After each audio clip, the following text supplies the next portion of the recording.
I have a couple of readings from the adult Bible, I guess. First one is from the book of Genesis, chapter 30, verses 1 to 13. When Rachel realized that she could bear Jacob no children, Rachel became jealous of her sister and said to Jacob, "Give me children. If you don't, I may as well be dead." Jacob was angry at Rachel and said, "Do you think I am God? God alone has kept you from giving birth." She said, "Here's my servant Bilhah. Sleep with her, and she will give birth for me. Because of her, I will also have children." So Rachel gave her servant Bilhah to Jacob as his wife, and he slept with her. Bilhah became pregnant and gave birth to a son for Jacob. Rachel said, "God has judged in my favor. Hear my voice and given me a son." So she named him Dan. Rachel's servant Bilhah became pregnant again and gave birth to a second son for Jacob. Rachel said, "I have competed fiercely with my sister, and now I have won." So she named him Naphtali. When Leah realized that she had stopped bearing children, she took her servant Zilpah and gave her to Jacob as his wife. Leah's servant Zilpah gave birth to a son for Jacob, and Leah said, "What good luck!" So she named him Gad. Leah's servant Zilpah gave birth to a second son for Jacob, and Leah said, "I am happy now because women call me happy." So she named him Asher. Going on to the gospel from the book of Luke, chapter 13, Jesus told this parable. A man owned a fig tree planted in his vineyard. He came looking for fruit on it and found none. He said to his gardener, "Look, I've come looking for fruit on this fig tree for the past 3 years, and I've never found any. Cut it down. Why should it continue depleting the soil's nutrients?" The gardener responded, "Lord, give it 1 more year, and I will dig around it and give it fertilizer. Maybe it will produce fruit next year. If not, then you can cut it down." Hear what the Spirit is saying to the people. Thanks be to God. As the choir is seated, let me issue our disclaimer. Our costumes are not authentic. We have played a little bit with the timeline in that Rachel is speaking, and we know she actually died in childbirth, having her last child. Joseph, the one with the multicolored coat. So we apologize for that, but that's what we've got. And we are 2 women who speak. The other 2 women who are the subject of this sermon are voiceless because they were. Because really nobody had any choice in what to do. Maybe not even Jacob, maybe not even Laban. But I want you to hear the stories of the 4 women.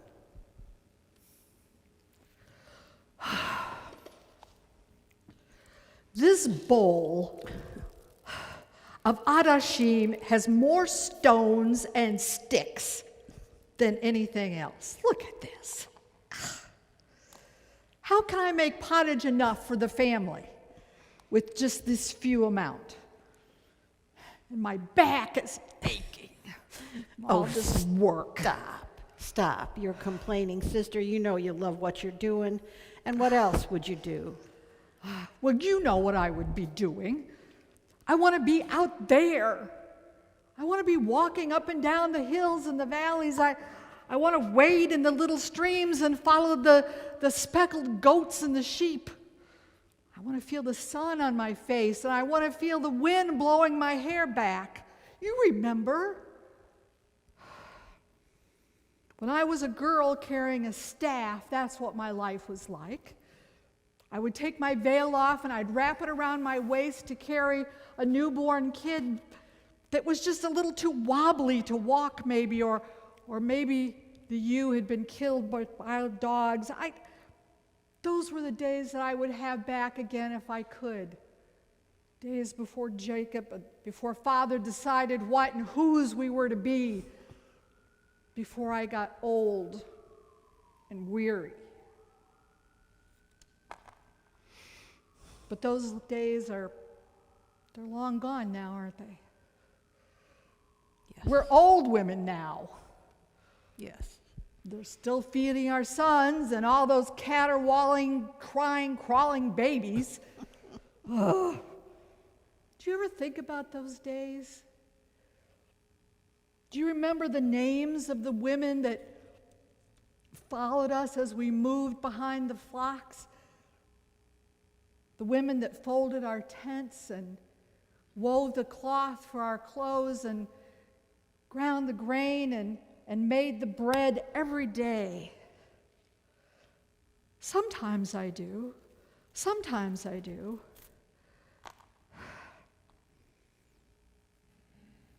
But more and more, I don't remember the names of those women who were part of us, but not really part of us.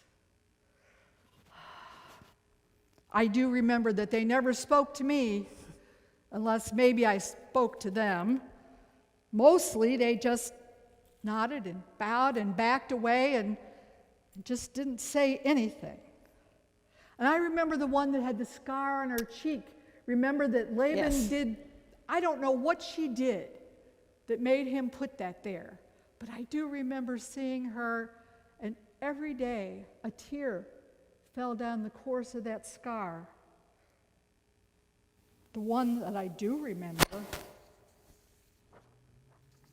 is Bilhah. Yes, she was yours. Yes, I guess because Father gave her to me to be my own when I married Jacob. She had always been a shifcha for him, and maybe even for our mother, I don't know. For as long as I had her as my Ummah, I never really knew where she came from or who her gods were or if she had any gods. But we did know that she was Father's shifcha, his womb slave, crawling into his bed as he wished, when he wished, and if he wished to have another son, she would have one for him. And when it seemed that Jacob and I were never going to have a child, no matter how many mandrake plants I hoped to bring me to fertility, and that you and Jacob had so many sons. And let's be honest, he really didn't love you nearly like he loved me. I had to use Bilhah as my Ummah. I sent her to Jacob's bed for me to have sons. Because without sons, I could not live. I would not live, no matter how much Jacob loved me. There must be sons.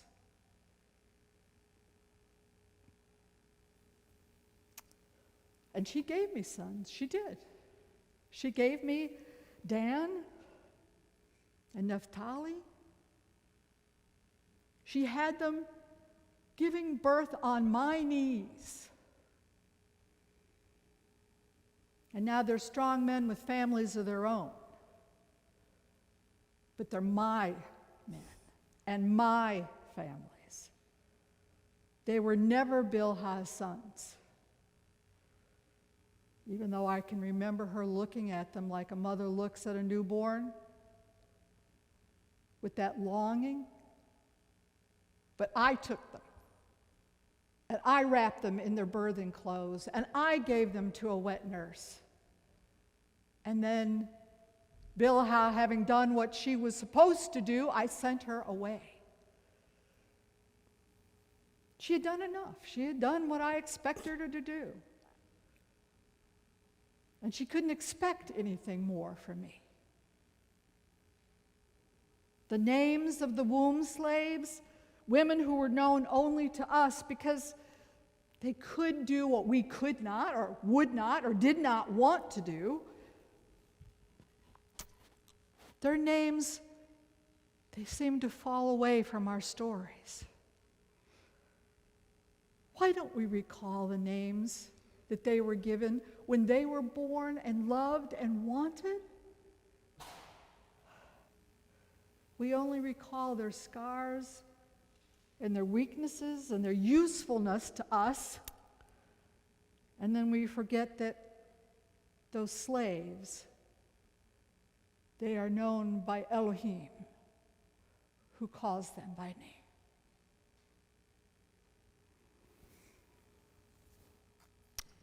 Well, yes, we are old, both of us. But I want to remind you, I'm the oldest, and I'm the first wife, and I'm the only one who had a daughter. So I've been looking through things to try to decide what might be a good gift for my daughter. And we're having this conversation, which we should have had a long time ago. Jacob, I know, never loved me. I know that. It was obvious. He was very clear about that. But he came to respect me because I gave him sons. I gave him 7 sons and a daughter. And that made me happy and proud. We all know that Jacob loved Rachel, and he worked for 7 years for our father Laban in order to win her. And on their marriage night, I went to his bed instead of her.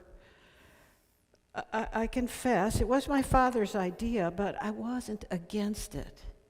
Because, well, I think when Rachel first saw Jacob, her thought was kind of, ew.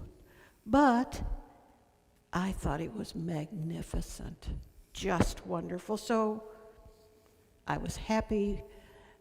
Even the next morning when Jacob was so clearly angry at what had happened to him, and my father said, well, Leah's your wife. Spend another week with her. Spend your marriage week, and then you can marry Rachel. Oh, and you got to work for another 7 years.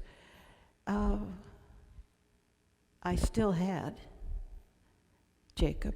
I still was his first wife. I still was his wife. So my only desire from childhood was to have children.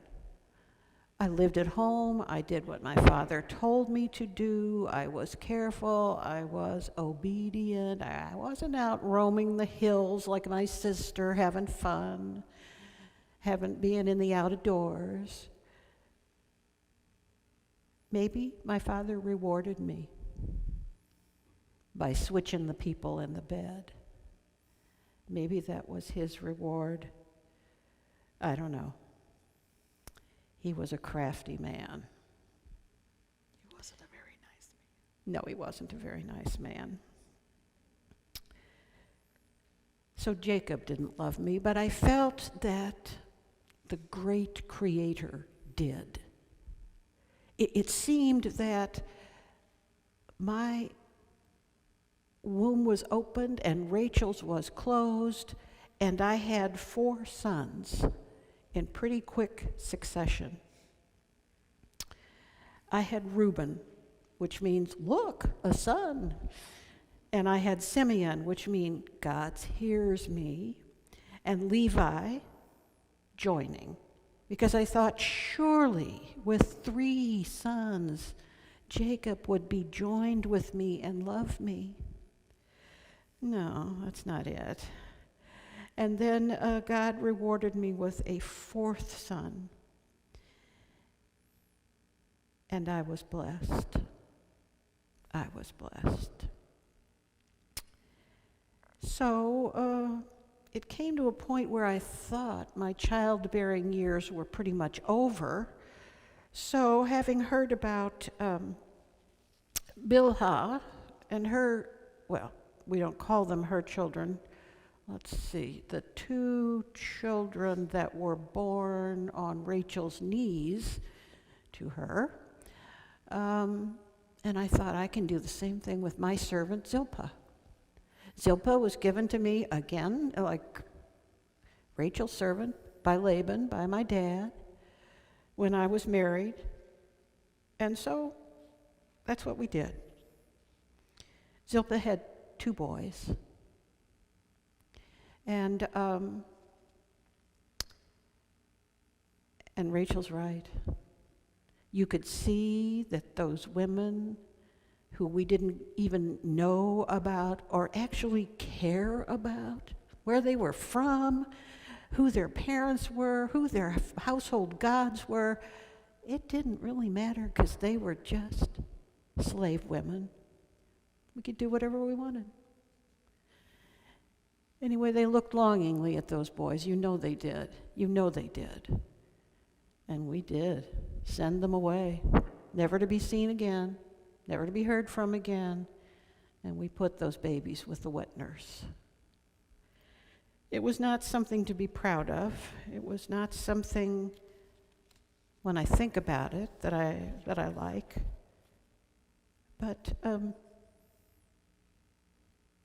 it's what you did. It just seemed to be right at the time.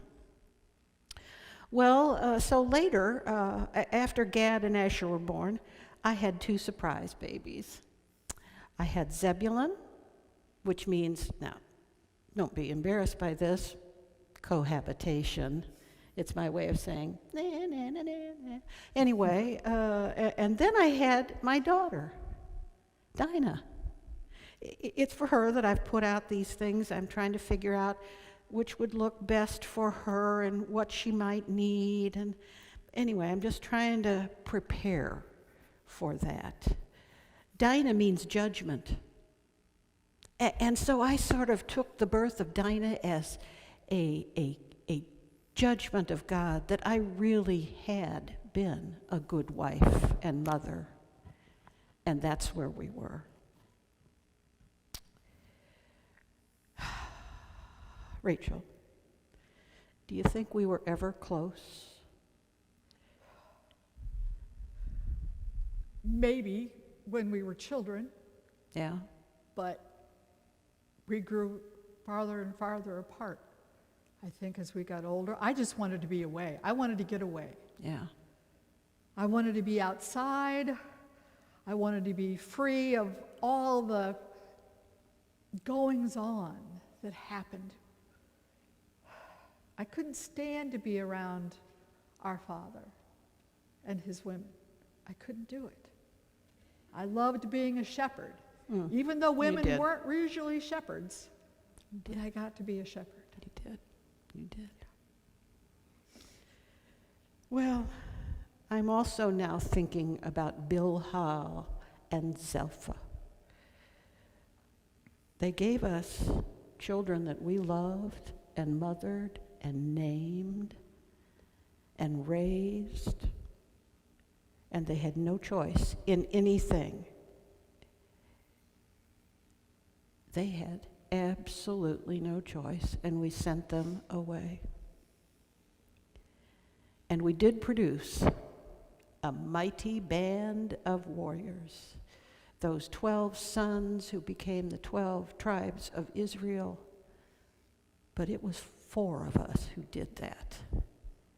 And so while we have the names,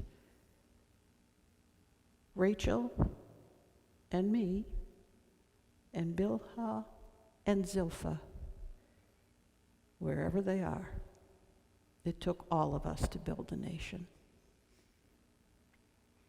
All of us. All of us.